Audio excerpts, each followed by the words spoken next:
Hi hello नमस्ते Mrs पोजोलच्या आणखीन एका छोट्याशा नवीन ब्लॉगमध्ये तुम्हा सगळ्यांचं खूप मनापासून स्वागत. तर मागच्या आठवड्यामध्ये आपण मकर संक्रांतीचा जो वंशाचा भाग होता तो बघितला आहे. आता ह्याचा पुढचा भाग आहे मकर संक्रांत सेलिब्रेशन पार्ट 2.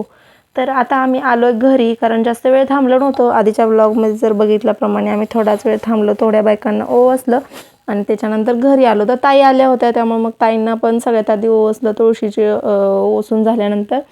आणि रामाचा ओसा, सीतेचा ओसा, जन्मजोगी ओसा असं म्हणून सगळ्यांना ओवसतात सुवासिनी. आणि हा छोटीशी क्लिप ना आदिराजनं शूट केलेली. मला थोडंसं ते छान वाटलं, पण मी शेअर केली. तिथं असंच बसलो होतो आम्ही सगळे ओवसून आल्यानंतर आणि पाणी पित आरामात, आणि आधूनच शूट केलं होतं. त्याच्यानंतर आता थोड्या वेळा आराम केला आणि बाकीची सगळी कामं आवरून घेतली आणि लगेचच मग हळदी कुंकवाला बायका म्हणजे सगळ्यांच्या घरी जातात आणि आमच्या पण घरी हळदी कुंकू त्याच दिवशी होतं. तर आम्ही असंच म्हणजे फिक्सच आहे पहिल्यापासूनच, ज्या दिवशी संक्रांत असते ना त्या दिवशी बऱ्यापैकी सगळ्यांच्या घरी हळदी कुंकवाला त्या दिवशीच जातो, कारण परत वेळ काढणं जमत नाही. आणि गावाकडे असतं ना की शेतातली कामे, घरातली जनावर असतात प्रत्येकीच्या, म्हणजे बऱ्यापैकी जणांच्या घरात जनावर आहे, त्यामुळे मग वेळ मिळत नाही. त्यामुळे मग चला ह्या दिवशीच मग सगळ्यांच्या घरी हळदी कुंकू असतं. जे काय वाण असेल किंवा नसेल, फक्त हळदी कुंकू घ्यायचं, ओट्या भरायच्या आणि निघून यायचं घरी. आणि छानपैकी आमच्या घरी आता सगळ्यात पहिले हळदी कुंकू करतोय आम्ही. तर तसं तर अजून म्हणजे सगळ्यांच्या घरी करून आल्यानंतर मग आमच्या घरी घेतलं. पण ना मी व्हिडिओ एडिट करताना सगळ्यात आधी आमच्या घरचं केलं आणि त्याच्यानंतर मग दुसरे सगळ्यांच्याच घरी मी शूट केलं नाही. फक्त नैना काकी आहेत ना आधीच्या ब्लॉगमध्ये आता बऱ्याच वेळा सांगितले, त्यांच्या घरी फक्त थोडीशी क्लिप शूट केली. बाकी सगळ्यांच्या नसतात कम्फर्टेबल, किंवा मग कोणाला आवडतं कुणाला नाही, म्हणून मी काय शूट केलं नाही जास्त. जेवढं पण शूट केलं तेवढं मी या ब्लॉगमध्ये टाकतेच. तर आता आमच्या घरी सगळ्यात आधी आमच्या तिघींच्या ओट्या भरून घेतात सुवासनी, ज्या हळदी कुंकवाला आलेत. 5-7 जणी किती असतील तेवढ्या, आणि शक्यतो 5 जणी 7 जणी भरतात, सगळ्या काही भरत नाही.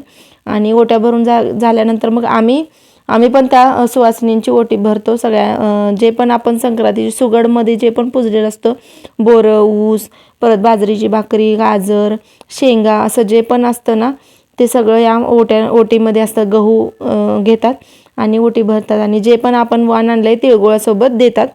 तर आता आम्ही जो काही वाण आणलेला तेवढा ते आम्ही सगळ्या बायकांना आता देतोय. आणि हळदी कुंकू झालं की मग दुसऱ्या अजून एक ताई राहिले, त्यांच्या 1-2 घरं राहिलेत फक्त. आता त्यांच्या पण घरी जायचं होतं, त्यामुळे मग पटपट रात्री 8पर्यंत आता हे आमचं असंच चालणार आहे. त्यामुळे प्रत्येकीच्या घरी शूट करणं शक्य नाही. आमच्या घरी फक्त मी व्यवस्थित एक तुम्हाला पण आमचं कल्चर किंवा आमच्या ज्या पद्धती आहेत संक्रांतीच्या वेळेस, हळदी कुंकूच्या वेळेस, त्या तुम्हाला कळाव्यात म्हणून व्यवस्थित शूट केलं.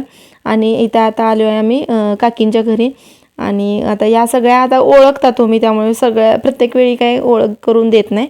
1-2 नवीन आहेत, त्या पुढच्या कधीतरी ब्लॉगमध्ये मी जेव्हा शूट करेन तेव्हा मी सांगते. आता प्रत्येकाची ओळख करून देत बसत नाही. आणि नैना काकींनी आणली होती नथ, तर खूप छान नथी आणल्या होत्या वाण देण्यासाठी. तर सगळ्यांनी घातल्या आणि त्याच्यानंतर मग त्या दिवशी काही जमलं नाही, कारण मग आधी सांगितल्याप्रमाणे हळदी कुंकू होतं 7-8 वाजेपर्यंत, परत संध्याकाळची तयारी आणि हे सगळं होतं. त्यामुळे मग दुसऱ्या दिवशी घेऊन गेले फौजी मला शॉपमध्ये आणि अंगठी घेतली, कारण अगोदरची अंगठी म्हणजे पूर्ण झिजली होती, कधी तुटून पडेल अशी अवस्था झाली होती त्याची खालच्या साईडने. त्यामुळे मग फौजींनी छानशी अंगठी घेतली. आणि हे काही फोटोज आहेत, आम्ही ग्रुप फोटोज आणि जे पण आम्ही फोटोज काढले ते आहेत.